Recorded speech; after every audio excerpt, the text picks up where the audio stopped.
Alright guys, here we are at Crandon Short. This is a week 13 race that I hadn't put up yet, but I've already put up the White Hansen, Straight Lining, Martin Neck. They're not even in the same class. And Mark has a 4.7 KI rating, straight line by a guy with a 1.1K in a different class, but there's a video up of that already, so if you'd like to view it. So I'm not going to look at that during this race. Anyway, you do have Thad in here, and you have Tyson. Obviously, those guys are on a different level, but they're starting way out toward the outside. I don't know if they didn't qualify or what the case was.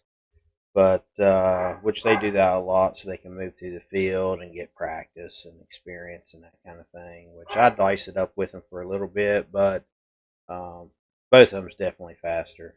So and then to my right you have Chris Solons, which the last two times I raced him, he's raced me clean, but there's a bunch of bad rumors going around about how he's racing people, so I'm just giving you a heads up. Be careful around them. Anyway, I will get going with this video and go off the Esports on Facebook, Discord, and Kick and YouTube. I have like 40 some videos now on YouTube. Various things, so the odds is some of y'all are probably already in some, so if you want to catch some footage, or if you want to send me your videos and I can edit them and you can use them on your own YouTubes, hit me up anytime. But anyway, I'm gonna get this race going right now.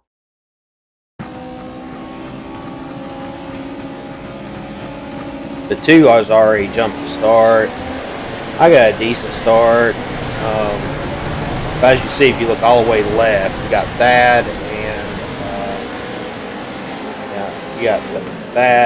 Tyson just come out of nowhere. Got Chris up there. Chris gets tagged and left here, spun pretty early, and I'm pretty sure he breaks his suspension somehow. But I'm not real sure how it broke or anything like that. I didn't look back in the replay. I got Tyson in front of me and Thad behind me. So obviously those two guys are much more skilled than I am, much faster than I am. But and there I get into Tyson a little bit. But I let off, give him the, don't push the position.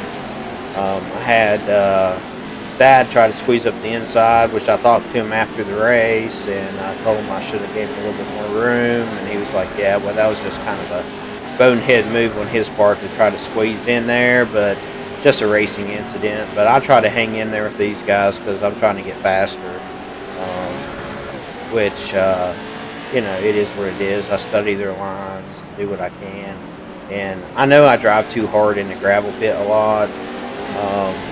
Working on that, but I'm going to hang in there as long as I can, which I'm not going to race them too hard, because obviously I know both of those guys are way faster than I am. As you can see their line, how he drifts out, gets a straight line, and that maximizes your speed around this whole section. And that's what you're trying to do. In these trucks, you're definitely trying to maximize your straight speed, and you want to be as straight as possible all the time. You don't want to be way sideways all the time. It's a big misconception, which I'm not very good at. As you can see, I overshot that turn. Thad just drives right under me, no big deal. And from this point, I can't catch him. I go a little bit wide here to try and maybe tuck under him, which I hit the wall, lost my straight line drive, and he's checked out. So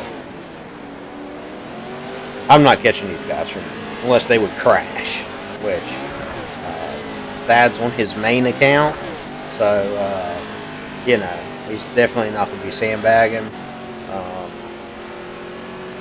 and I'm not sure if Tyson has a secondary account or not, but he's definitely not either. But yeah, so when you go into gravel pit, it seems like the way to go in is you want to cut in kind of early, just a real slight drift, so to speak. A little bit of brake, but you want to use your gears to downshift you.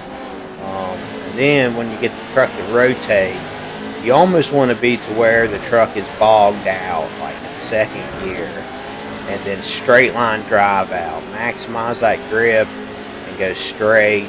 That's what these trucks are all about.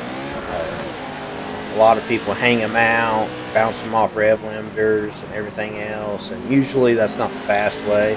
As you see right there, I was too sideways. That's not the way. That's not the fast way. I have more knowledge about how to be fast than actually going fast. I'm just not skilled enough at this point of being on the service. I've been on the service a little bit over a year, and but I only had 80 Pro 4 races last season. So, where some of these guys, which is the athletic wall right there, some of these guys are racing hundreds of races in Pro 4 sectors, thousands of laps a season. But it keeps you something to grind forward, and always critique your own driving. And if you need to, save these replays. Now, I mean, you can't see these guys' engine RPMs and their gear selections all the time, stuff like that. But you can pick up their lines, and that's half the battle. So you always want to maximize that straight line speed, always. I noticed, for example, at Crandon Long, where I have race labs, I can see top speeds. Well, that was way wrong right there. Actually allowed Chad to get underneath me there. But at some of the speeds, and I'm like 4 and 5 miles per hour slower down off the straights, coming out of Argonne, coming out of Cowboy. I'm like 4 or 5 miles per hour slower, and there's a difference of being a good or decent Pro 4 driver and a great one. And the great ones, they know where to gain 2 or 3 tenths at a time, and that's how you end up a second off pace. I mean, you're like, oh, it's just a second. Well, second's a big deal, and they gain it 2 or 3 tenths at a time. So you got to find those lines. You got to find that correct gear selection. You got to straight line it, and not only that, a lot of these guys run the same exact line every race. So even if you can keep up with them, passing them or anything is a feat, because they usually don't make big mistakes. Not big enough where you can get your nose under if you're racing clean. Now, if you're a dirty driver, yeah, you can punt them, force your way in. But Pro 4 is such a niche group that a lot of times you're racing the same guys over and over and over, and you just get a bad rap, and everybody will start racing you hard, and that'll do no good for your I rating or anything like that. So you're best off not to do that. It's not like some of the road racing and stuff where you can race 2 back-to-back lobbies, and a lot of times you won't even be in the same lobby with another person. It's just because there's so many more people that run those type of races. But Pro 4, it's not like that. And Pro 2 lights. Really, any of the dirt road section. So, anyway, I've done a lot of talking in this video. We're already on lap 9. I've only focused on myself, so sorry about that. Let's go check out,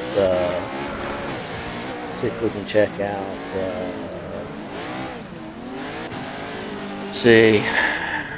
oh, wrong Miller.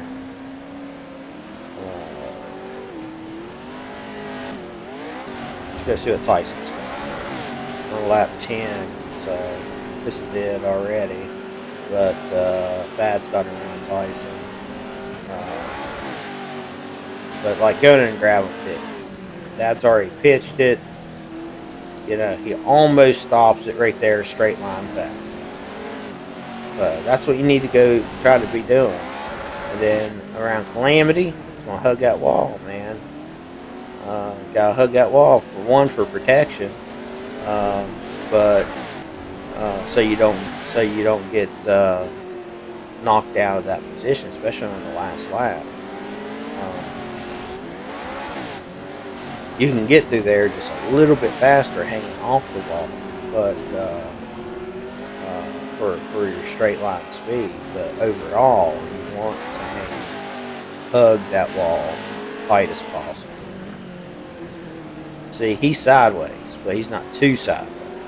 Where if you compare it to my line, I'm a lot further sideways. So that's something I got to fix with my racecraft. But you see how tight Thad's hugging those turns without forcing an issue, without forcing room.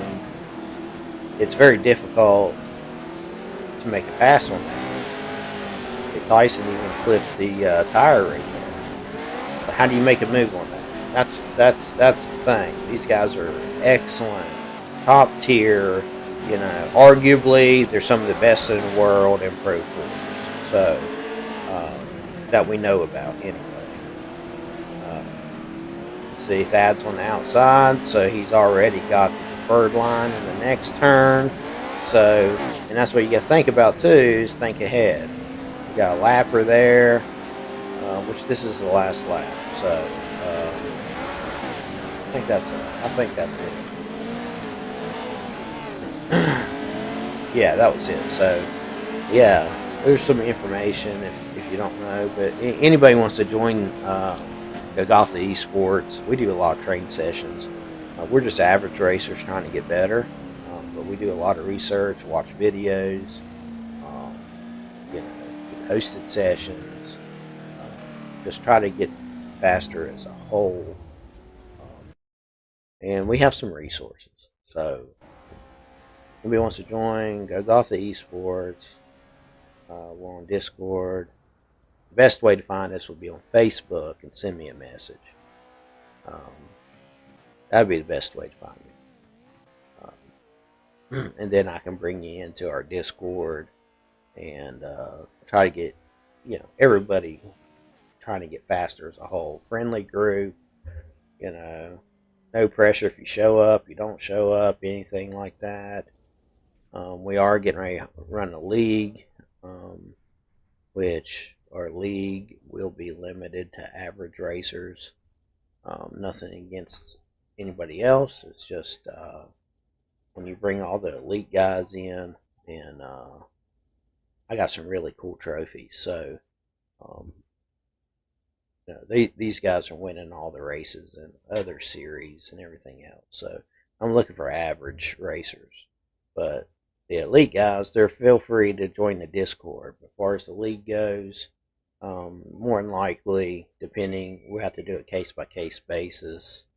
But as far as the league races go, some of these guys won't be allowed into the league part just because of that. But anyway, I'm signing off. I've done a lot of talking. Hope you enjoy the video. I'll catch y'all later.